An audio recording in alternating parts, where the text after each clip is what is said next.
Hello, YouTube. Welcome in, welcome in. We are going to start watching Game Theory's The Complete Sonic Timeline Explained. I know that the Sonic fandom is quite the fandom. Like, they are big. They are quite crazy. So I'm kind of interested in, like, learning a little bit more. I know, like, layman's amounts. The very bare minimum about the Sonic franchise. So I would like to kind of know a little bit more about it because, you know, it looks interesting. Weird, but interesting. So let's find out what it's like. And I don't know why it was like at 4 minutes there. I didn't actually start watching this. I think YouTube just had a weird glitch. I don't know, man. The Sonic timeline is wrong. Earlier this year, Sega Well, let's get started with that then. released the official timeline of Sonic the Hedgehog, and it is all over the place. Many important games are missing, and some of the games that are in the timeline are in the complete wrong order. But don't worry, Sega, because I'm here to fix it. Hello, Internet! Welcome to Game Theory, the show that's always going for that S rank. I mean, But this is just a theory, isn't it? I'm an overachiever that loves Sonic games. Are we surprised? But as a kid, I wasn't only chasing the dopamine hit from seeing Sonic do his little breakdance, I was also seriously invested in the story of each game, from the great to the really not great. Oh no. And with more recent additions like Sonic Generations and Sonic Frontiers actively calling back to past adventures, I really began to wonder how all of these games would fit together. So you could imagine my excitement when Sega released an official Sonic the Hedgehog timeline, a definitive list showing us which games happen in what order in the Sonic story, including events that occurred in the past before Sonic is even around, like the Ancients' arrival on Earth in Sonic Frontiers, Black Doom's assistance in creating Shadow, the definitely a genie.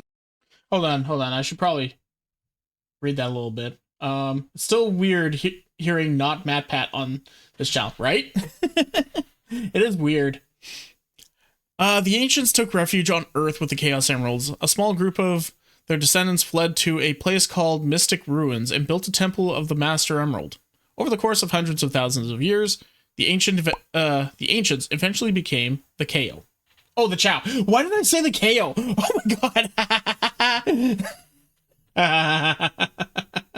The KO. This guy was writing most of the script lately before Matt left. Oh, interesting.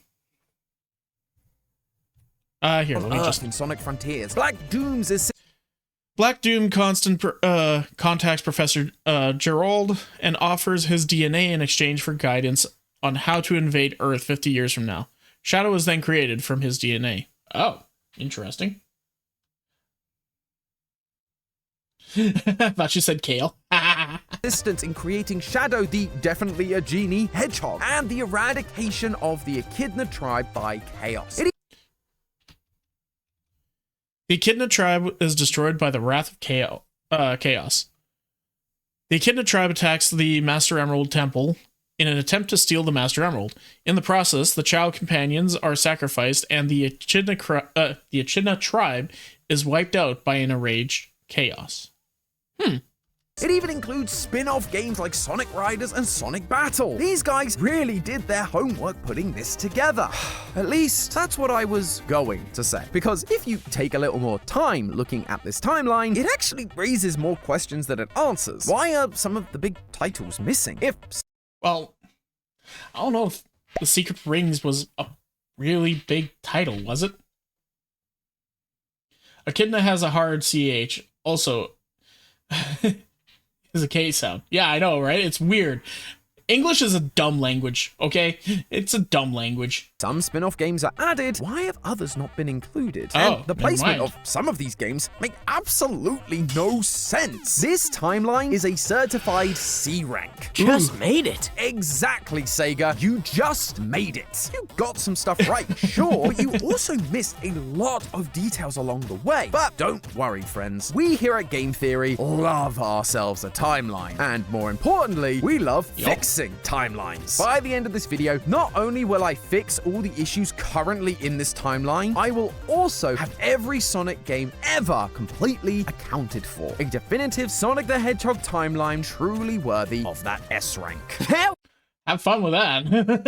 That must have taken a lot of work. Was incredible! So put on those power sneakers, theorists. We are going to speed through this timeline faster than the Blue Blur himself. Just so we're on the same page, let's quickly go through what exactly Sega is suggesting the timeline to be, so that I can show you where the missing pieces are and what needs rearranging. We start in the prehistoric times, millions of years ago, that are mentioned in Sonic Unleashed, and this is where the Chaos beings known as the Ancients from Sonic Frontiers first arrive on Earth. We then have tens of thousands of years ago where Dark Gaia from Sonic Unleashed is destroyed, and we get the arrival of the Babylonian aliens from Sonic Riders Zero Gravity. Thousands of years ago, the Ancients...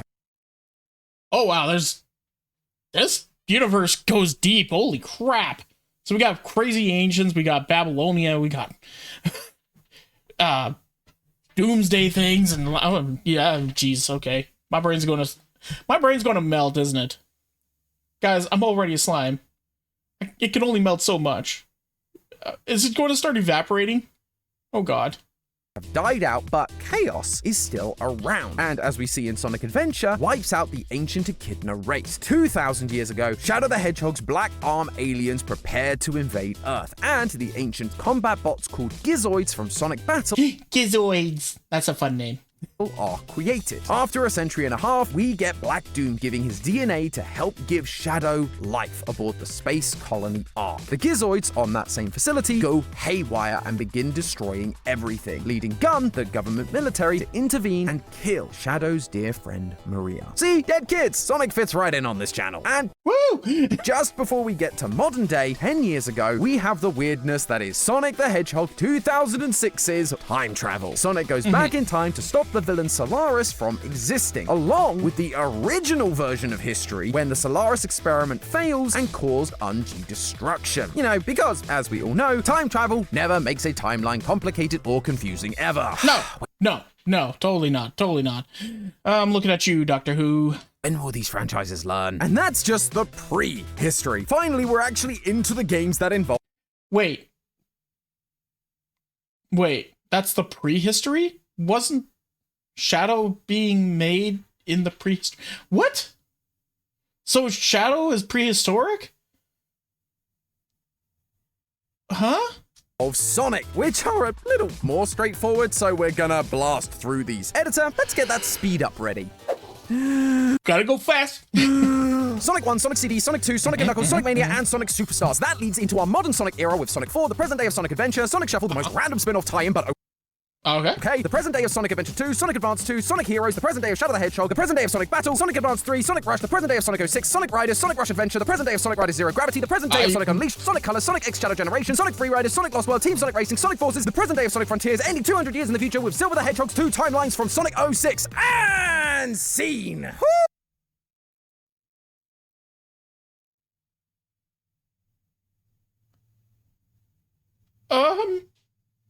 That's a lot.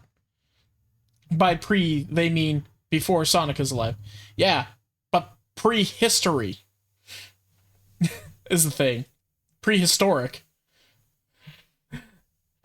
Before Sonic, yes, but also before a lot of things, as far as I'm understanding. I'm also dumb. Good on you for doing that in one breath, right? Jesus.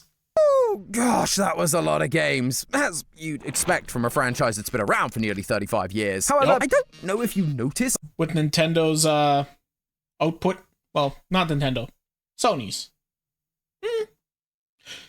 Yeah. But despite it feeling like a pretty exhaustive list, I immediately saw some big games missing from that lineup. The first, and in my opinion most obvious, is Sonic Advance 1. Both its sequels, Advance 2 and 3, are present in the timeline, and yet the original that kicked off the spin-off series isn't included. It might Might be because it's just a pretty standard Sonic game for the Game Boy. Eggman is plotting evil, so Sonic and friends stop him. Compare that to the sequels where we get the introduction of Cream, who appears in later entries like Sonic Heroes, and the introduction of Gemerald, a remade version of the Gizoids, which we learn about in Sonic Battle. But come on, Sega. Just because it's simple doesn't mean it can't fit somewhere, especially Usually when you consider the mini-games Sonic Advance has. It sounds strange, but trust me, Sonic Advance contains some mini-games within the Tiny Chow Garden. By connecting this game to other games, you got more mini-games to play. If you downloaded the Tiny Chow Garden from Sonic Adventure, you got a new mini-game called Chow Search, where Tikal helps you find chows, meaning that Advance has to be after Sonic Adventure, but before Sonic Advance 2, somewhere around Sonic Shuffle and Sonic Adventure 2. So where Sure.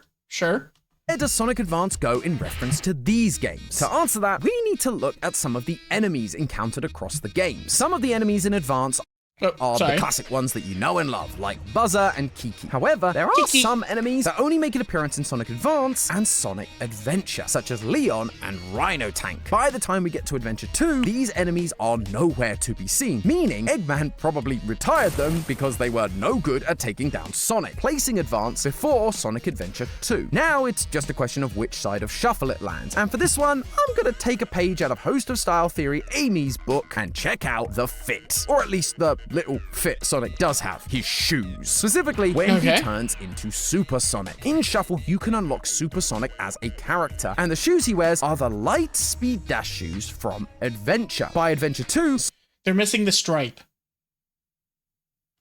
They're missing the stripe, see? Nope, those are his socks. Yeah, they're missing the stripe. They're not the same ones. To 2, Sonic gets new Light Dash shoes with a drastically different look. So, the fact that Sonic is using the exact same shoes in Shuffle tells us that Shuffle is most likely a direct sequel to Adventure. After Maybe? which Sonic ditches the shoes, not using them at all in Advance or Adventure 2. So, Sonic Advance goes after Sonic Shuffle, but before Sonic Adventure 2. Right here. See, that wasn't so hard, now was it, Sega? But no time to stand around. Another set of games that are noticeably absent are the Storybook series of games, Sonic and the Secret Rings and Sonic and the Black Knight. Though, I would question if 2 games makes it a series. Now, you might think that these shouldn't be included because they're very obviously spin-off titles. However, Sonic Advance 2 and 3 are spin-offs, and they're included. Sonic Riders is a spin-off, and that's there. Heck, Sonic Shuffle is there, and that's literally just a Mario Party clone. So I don't think... Yeah, good point. Yeah. And also, I mean, there has to be a point where Sonic does go into those book worlds, right? So it does make sense. Think it's a big enough reason to not include it here. Plus, in Sonic Generations, Sonic actually references the events of Secret Rings. No stranger than rescuing genies in magic books or saving aliens in an interstellar amusement park. It just seems crazy Fair. to me not to add these games in when they are referenced in other games. Although it is kind of a tricky one. Sonic and the Secret Rings takes place in the Arabian Nights book. At the start of the game, Sonic jumps on a flying carpet and goes into the book. But notice how Sonic doesn't bat an eyelid at the concept of a flying carpet. It's not because he's so chill about everything. If anything, he has a habit of being very overt when something surprises him. The whole city's on fire. It's because he already... Okay, come on. When it comes to, like, danger and all that, I think he's probably fairly overt about stuff. But when it comes to, like, something cool, like, let's be honest, flying carpet, that's cool. You see a flying carpet, you're jumping on that thing's back. And then hoping to hell that it's not just going to throw you into a wall. knows flying carpets exist. At the end of Sonic Riders, Sonic and the team discover that one of the first extreme gears made by the Babylonians is a flying carpet. Sonic is, as expected, shocked by the sight of it. A magic carpet? I thought that those only existed in fiction. That is... Okay. I stand corrected. The reaction of seeing a real magic carpet for the first time. But in Secret Rings, he's just like, no problem. So Secret Rings has to take place after Riders. Taking a deeper look at Secret Rings, we also find what I'd expect from most Wii games in general. Some kind of party mode. In it, you get to play as your usual suspects, Tails, Knuckles, and Amy. But there are some unlockable characters like Shadow, Cream, and most importantly, Blaze the Cat. Now, Blaze debuted in Sonic Rush, a game that is before Sonic Riders, which you might not think helps us all that much, but actually, it helps us out quite a lot. You see, though Blaze was introduced before Sonic Riders in the timeline, Blaze isn't a playable character in Riders. She is, however, a playable character after Sonic Riders Zero Gravity, a game which takes place after the events of Sonic Rush Adventure, the sequel to Sonic Rush. What this tells us is that canonically, Blaze only sticks around to be a playable character after the events of Sonic Rush Adventure, placing Secret Rings sometime after that game too. It also has to be before Generations due to Sonic recalling the events. But outside of that, I was kind of struggling to find other details that could help me place it in a satisfying way that also wouldn't drive me insane. However, in saying that, Secret Rings is a little bit of OCD coming in here, yep. You're technically following? Good on you, Art, man. I'm looking at this, I'm like, I'm trying my best. There's a lot of info here. There's a lot of info. Is also so isolated that no matter where it goes, it's unlikely to cause any real contradictions to the rest of Sonic's lore. So I decided to employ the tactic Sega themselves also seem to use for these isolated games. Use the release dates. You can see this in the current timeline where games like Sonic Rush Adventure, Sonic Riders Zero Gravity, and Sonic Unleashed have no direct impact on one another. Really, these three games could go in any order, but Sega chose to put them in order based on their release dates. Secret Rings also came out in 2007, and because we know it has to be after Sonic Rush, we will put it after that, but before Zero Gravity, which came out a year later. And if you thought that one was tough, yeah, makes sense. Sure. Sonic and the Black Knight, the other Storybook game, is even trickier to place. While it's a sequel to Sonic and the Secret Rings, there are no references to it in later games. And again, the story stands on its own, with no interactions with any other Sonic characters except the ones in the Storybook. That is, until the ending. At the very end of the game, Sonic is retelling the story, and Amy replies, "That's the lamest excuse ever! You just forgot about our date!" That initially comes off as a strange response from Amy. In a lot of the games and TV shows, Amy is infatuated with Sonic, but he isn't interested. So the fact that Sonic has planned to go on a date seems wild, until you get to Sonic Unleashed and hear about this exact thing. During some dialogue with Amy, she asks to go on a date, and suddenly we are given the option to respond, "That could be fun." This optional choice is the date that Sonic misses due to the events of the Black Knight. Who knew that adding a choice in games would be so important to its lore? Amy also goes on to appear in Sonic Colors, well, the DS version anyway, and she once again helps us with Black Knight's placement. Not because of what she says, it's actually what she doesn't say. When you interact with her, she just talks about wanting to see Sonic in action. She doesn't give any mention of her date with Sonic. As discussed, Amy is obsessed with Sonic. And if Sonic said yes to going on a date with Amy, she'd be talking about it and reminding him at every chance she got. That is, unless that date, or missing date, has already happened. Yep. She cute with head pad. True. Sonic misses the date in Black Knight, and Amy doesn't love the excuse, but by the time we get to Sonic Colors, she's clearly moved on, putting Sonic and the Black Knight after Unleashed, but before Colors, right about here. And with that, really, do I have to talk about you? Yes. Too bad. So sad. It's time to talk about Sonic Boom. Hey, the Sonic Boom series was fun from what I've heard. Travis Willingham did a perfect job with Knuckles here. Sonic Boom! It's time to talk about Sonic Boom. Now, I actually had no problem with these games not being included in the timeline. The games were so broken and so naturally flopped. The TV show has done very well, and it's actually pretty funny at times. Not another speeding ticket. I'll fight it in court, but I don't think they're gonna accept gotta go fast as a medical condition. But if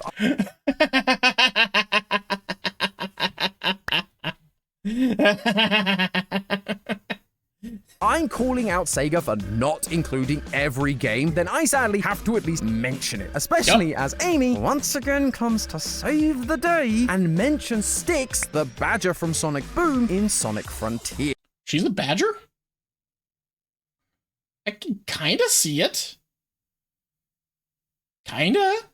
Yes. Thankfully, the solution is pretty simple. The real reason that Rise of Lyric, Shattered Crystal, and Fire and Ice aren't on Sega's timeline is because these games are canonically in their own universe. Paul Kaminsky... Oh, yeah, all you need to do to figure that out is look at Knuckles. In normal Sonic, he's cool, collected, smart, and, you know, still strong. In Sonic Boom, he's a big dumb knucklehead. She's probably an American badger that went through rehab. Ah, makes sense. The editor for the Sonic Boom Archie comics said in an interview that the Sonic Boom comic takes place within a new branch of the Sonic universe. That, in addition to the games Sonic Boom Rise of Lyric for the Wii U and Sonic Boom Shattered Crystal for the Nintendo 3DS, will include a first ever CG animated TV series. This explains why we Yep, makes sense. see a lot of the same characters, and yet they are so different from what we're used to. Like Knuckles being a total airhead and not the guardian of the Master Emerald. People have been complaining that I don't guard enough rare stones. So, whilst People have been complaining that I'm not guarding enough rocks. So I'm gonna guard this rock.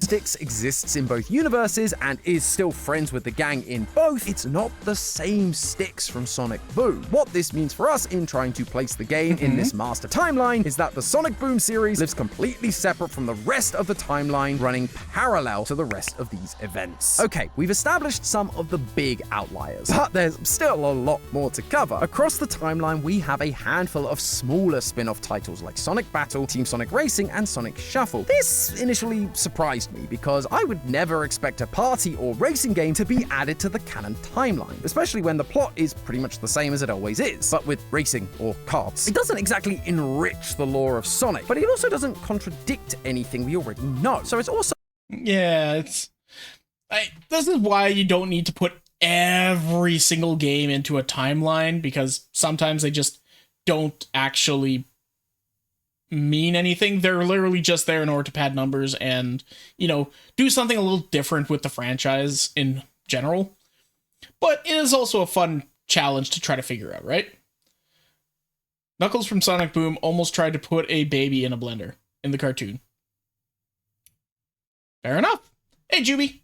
not a big deal either. Other more plot-heavy spin-offs like Sonic Battle and Sonic Riders made more sense being added to the timeline. In Sonic Riders, they introduce a bit of history to the universe on how the Babylonians came from space, and in Sonic Battle, we meet Emerald, one of the ancient robot Gizoids discovered by Gerald Robotnik. Both these games enrich the lore of Sonic's universe. They gave us a glimpse into the past, but once again, the key point is they didn't contradict anything we already knew. And so if that's the main criteria for a game to be in this timeline, then there are loads more spin-offs that could be added to this thing. Like this one. No, editor, that's not it. I'm talking about don't just keep showing me the same... Wait, is that another group of freedom fighters trying to save their world? Well, I guess I'm here, so I might as well talk about them. Plus, they are sponsoring today's video. Sponsor segment. It's Acecraft's Sky Hero. Join the Ark of Hope as their new ace pilot to help defeat the evils of the Nightmare Legion that threaten to plunge the world into... This looks like a Cuphead thing. Oh, hydrate. And it looks like they took a lot of inspiration from the Cuphead universe. It almost looks like it might be in the Cuphead universe. Complete and utter chaos. And no, not the blue, watery, squishy kind. But believe me, Acecraft has more than enough charm to make up for it. Firstly, I mean, just look at these designs. That classic hand-drawn 1930s rubber hose style is adorable. Really makes me wish the Blue Blur had something in this art style. And it meshes perfectly with their bullet hell style gameplay. I'm a particular fan of the absorb and counter mechanics, which allow you to send an enemy's pink bullets right back at them. Oh, it just feels so sad. Yeah, that is classic. That is classic, what's it called? Cuphead. I can't throw stuff in free. Yeah, I put the toys away for today. They'll come back later when we get into Ark. satisfying. You can also play with your friends to save the world. Yep, this thing has a co-op mode, much like many of our favorite Hedgehog spin-off titles. Only this time, you guys can take on the role of detectives to gather clues and take on the toughest levels yet. Food Theory was actually also sponsored by this game, and so Santi and I have Fair enough. been trying to put our differences aside to solve these mysteries for ourselves. It really makes me feel like I'm going back to the good old days of sitting down with my friends and playing games on the couch, even if it is Santi. And they're really hammering this idea home with their crossover with an iconic show from my childhood, Tom and Jerry. That's right, that Tom and Jerry. Who needs a beefed up echidna when you got these two by your side? I've been really enjoying the game so far, and without sponsors, Free took chat toys away the same way a parent punishes their child. Stop treating us like children and let us play with our toys. No, we are it's movie day. We're watching movies. You guys can sit down and watch the movie. Link to video. Oh, yes, of course. Here, let me get you that link. There you go, bud.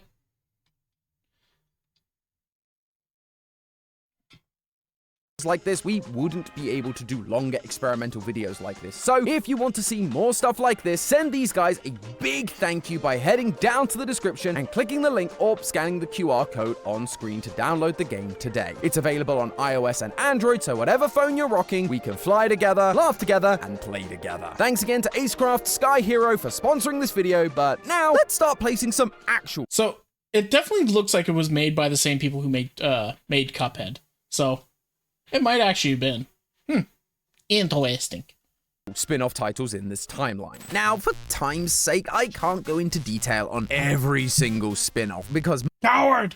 Much like Nintendo with Mario, Sega loves making Sonic spin-offs, and most of these spin-offs, like Sonic Chaos, Dr. Robotnik's Mean Bean Machine, Tails Sky Patrol, and Waku Waku Sonic Patrol Car, offer the very basic plot we're all used to. Eggman is evil and does an evil thing, Sonic, or sometimes an... Give me toys or give me death?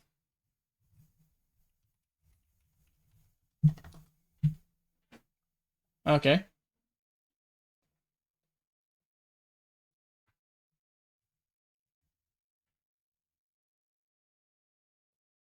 Oh, I spelled that wrong.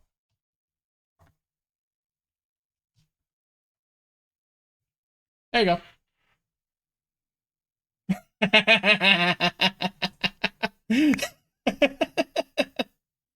Wait, does this mean SpongeBob canonically meets Sonic and Joker from Persona 5? Yes.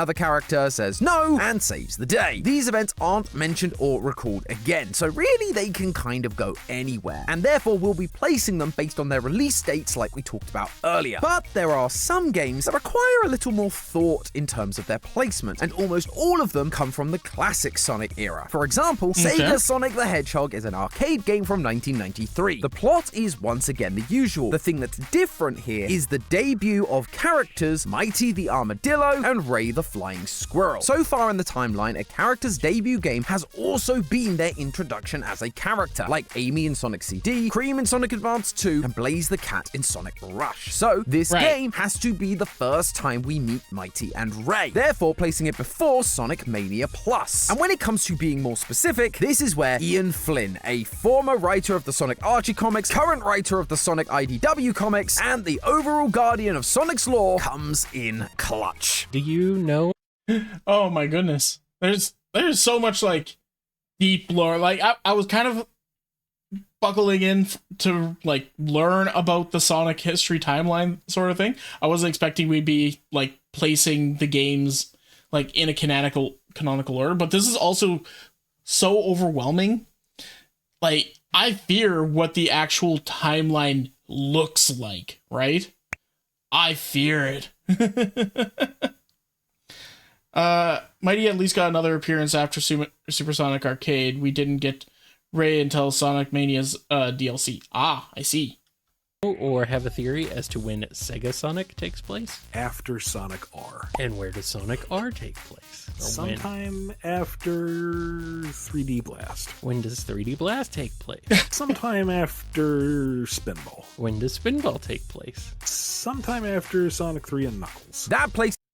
When does that take place? Sometime after I give you a smack upside the head. Stop asking. To Sega Sonic right here, and happens to also place Sonic R, Sonic Spinball, and 3D Blast 2. Ian, you're a hero. Placing Yay. Sega Sonic also helps us with another game that is surprisingly missing from the timeline, Knuckles Chaotix. This game introduced a bunch of new characters that now feel like staples in the franchise. Vector the Crocodile, Charmy the Bee, Espio the Chameleon, oh, and also Heavy and Bomb. But the key is the returning characters such as Knuckles and Mighty. This would mean that the game has to take place after Sonic and Knuckles 3, where we first meet Knuckles, and Sega Sonic, where we first meet Mighty. Same thing for Sonic the Fighters. It has to be before Sonic Mania due to the cameo appearance of Bark the Polar Bear, but Fighters is his debut appearance. However, there is one spin-off that I have yet to mention. One that is plot heavy, enriches the lore of Sonic's world, but is never mentioned. Some of you may have never even heard of it, but it was a game that came out on the Nintendo DS in 2008, and I loved it. It's called Sonic Chronicles: The Dark Brotherhood.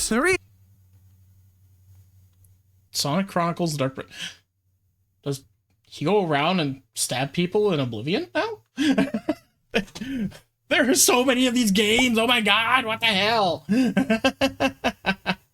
That was unfinished. Oh, interesting. Ray is awesome to play, even as much as Tails. Oh, fun.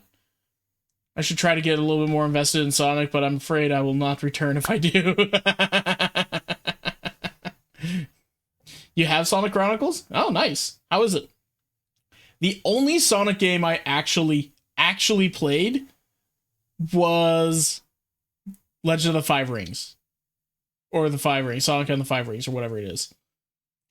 And I didn't get very far. The reason people forget about this game is because Sonic Chronicles was an RPG, which is not what we've come to expect from our spiny blue boy. You can have all of your favorite characters join the team, like Knuckles, Shadow. You could even have Big the Cat on your team. But it was made pretty clear in the Sonic the Hedgehog Encyclopedia that this is a Encyclopedia. Oh my goodness. non-canon adventure, and this book is written by Ian Flynn, so you know that that's where Sega stands on this game. But what I've never understood was why they decided this game wasn't canon. The game's plot gives us way more backstory on the echidnas, and overall, it's a pretty well-told story. So on this occasion, I'm going to break the rules a little bit, and I'm going to ignore Sega and prove that this game can fit into the canon timeline. In Chronicles, we learn of based. two echidna tribes, the Knuckles clan and the Nocturnus clan. These clans go to war, and then the Nocturnus clan create the Gizoids that are already mentioned in the timeline 2,000 years ago, which helps explain where they came from. Then, in order to combat the Gizoids, the Knuckles clan wanted to use the Master Emerald, which is where the story from Sonic Adventure comes in, where Chaos appears and wipes out the Knuckles clan. This obviously is mentioned in the timeline, but it is said to happen much earlier than the creation of the Gizoids. So, if we are going to add Chronicles to this timeline, both these events would need to come together and take place in the thousands of years ago section. As Chronicles lore states, these events occurred 4,000 years ago. But that's just the past events that we've been able to place. We also need to know where the present day events of the game take place in this timeline. To solve for that, we need to look at some of the characters in the game. For example, Cream the Rabbit is a playable character, so that puts Chronicles after Sonic Advance 2. Another character, or enemy, in Chronicles is the Gizoids. You encounter them many times during the game, but after the team Those Gizoids look considerably different. Far more buffer, and very much less like a Sonic OC.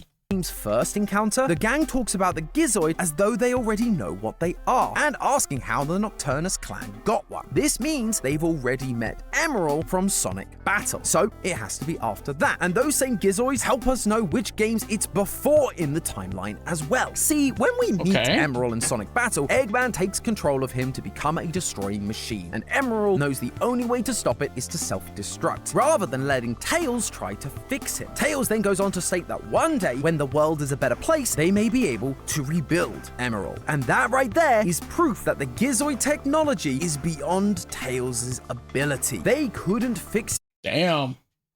Well, I mean, Tails is mortal.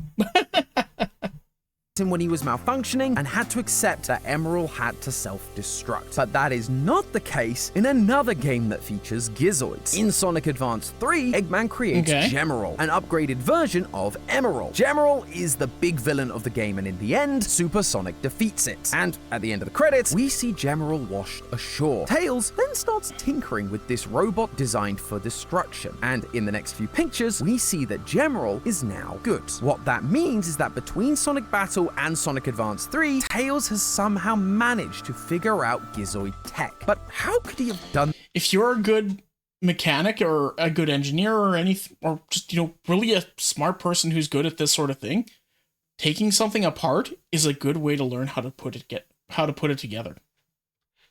That if Emerald is gone and there's no other Gizoids around. Because Tails fought extensively against the Gizoids during the adventures of Sonic Chronicles, and so now has a better understanding about what makes them tick. This puts the events of Sonic Chronicles nicely in between Sonic Battle and Sonic Advance 3. Wow, for a game that's considered non-canon, it's actually a great addition to the timeline, learning more about Knuckles' origins as well as all the Gizoids. Now, with all of these spin-offs and mainline games added to the timeline, it is looking beautiful. Every game Sonic has touched is now canon and is included here. So that's the end of the video, right? I make a funny joke, say the thing, Guys, there's still another 10 minutes left.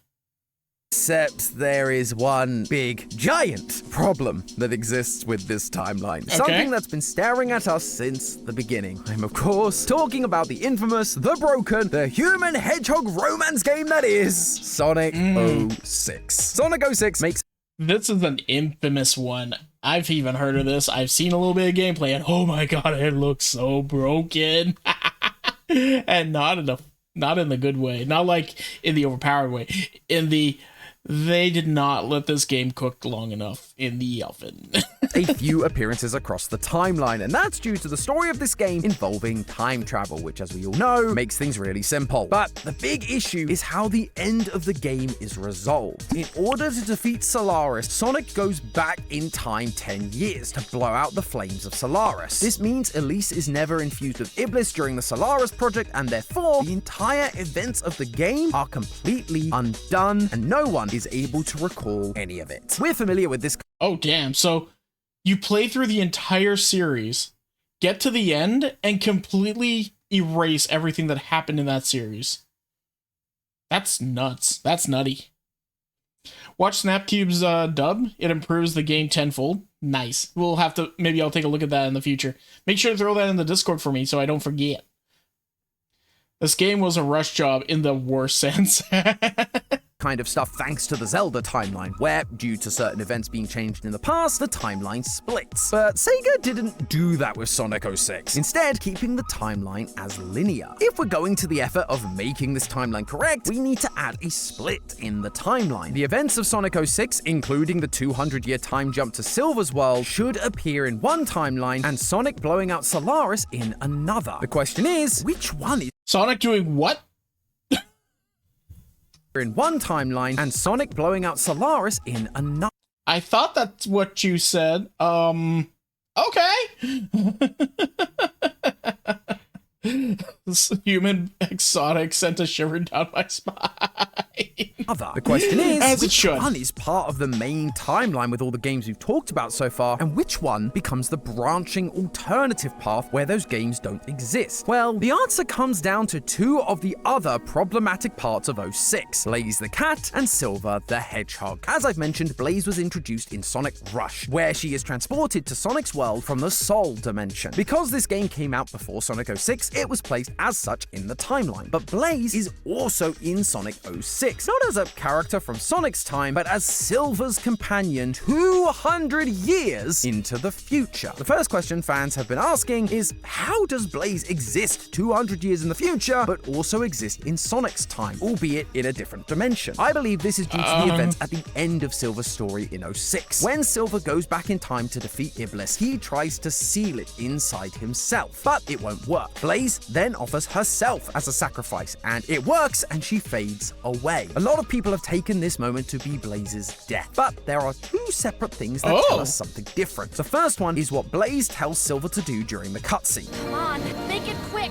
Use your chaos control to stop time. Then steal us into a different dimension. And the second comes from the Oh, that's interesting. And she does just kind of like pop up out of nowhere, right?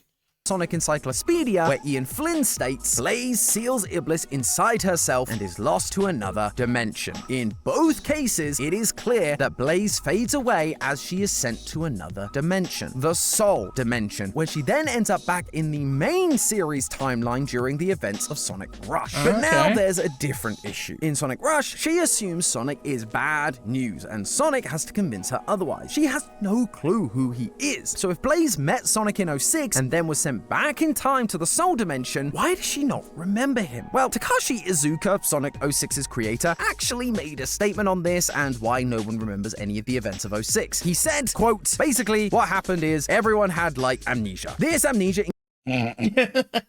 when in doubt, amnesia. includes Blaze and Silver, and is why Blaze has no recollection of Sonic in Sonic Rush. But if that's the case, why would Sonic not recognize Blaze after Sonic Rush in 06? Well, because of the timeline split. If Sonic doesn't recognize Blaze in 06, maybe that means that 06's Sonic never met Blaze prior to this moment. As in, 06's main game isn't part of the main timeline we've been discussing, but is the branching alternative path. A timeline where Sonic Rush hasn't happened, and so Sonic wouldn't recognize her in 06. That would mean that Blaze's dimension swap from the end of 06 to Sonic Rush isn't just a dimension swap, it's also transporting her from this timeline to the primary timeline where Sonic reset everything by blowing out Solaris. I understand it feels Stop saying it that way.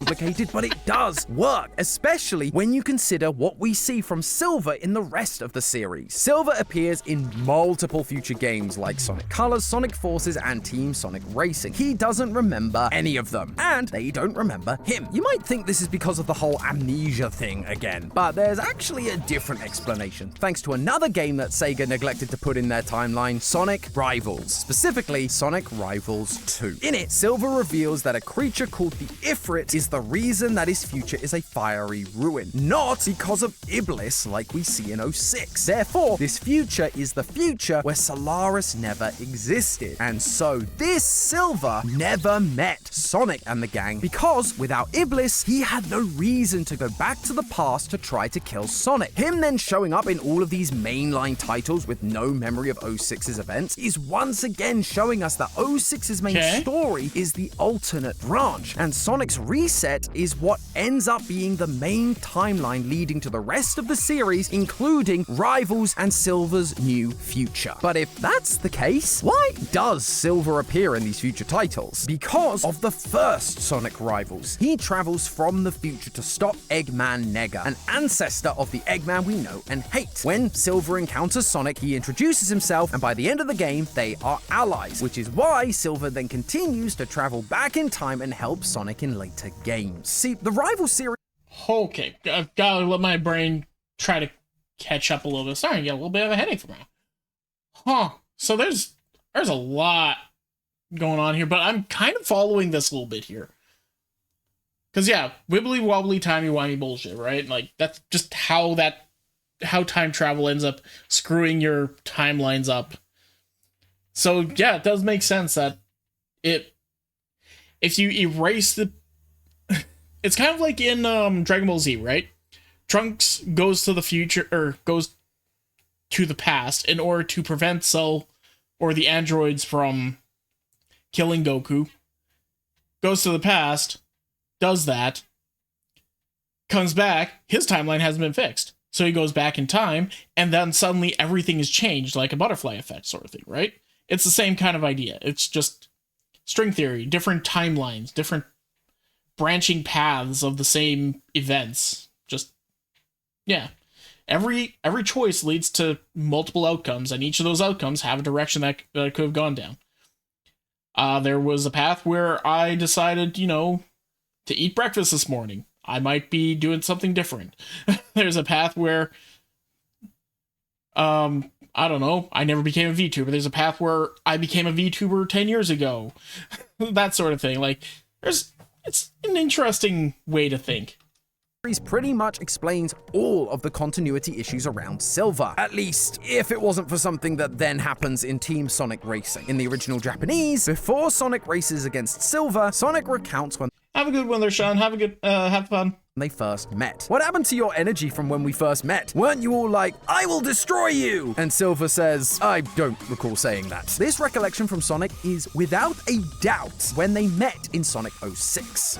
For the future of the world, I will destroy you! If someone had shown me this before the timeline was released by Sega, I would have said, this is a racing game, so it's not canon, and just moved on. But Sega have put it in their timeline, forcing it to be canon and forcing me to make sense of it. How could Sonic know that's what Silver said to him if they have no memory of that event? And in this current timeline, it's an event that didn't even happen. Sonic could only really know about it if someone happened to tell him. And that's exactly what happened in Sonic Generations. The Time Eater transports Sonic to White Space, where he relives some of his past adventures. One of those adventures is Crisis City. There's even a rival battle with Silver. This is where Sonic is told about the events of 06, and now knows what his and Silver's first encounter was like in the time split. But then why does Silver not remember? He was also in White Space, right? Well, not exactly. You see, the characters you freed in Generations were all present when the Time Eater came and grabbed them. Okay. These are the actual characters. Silver, however,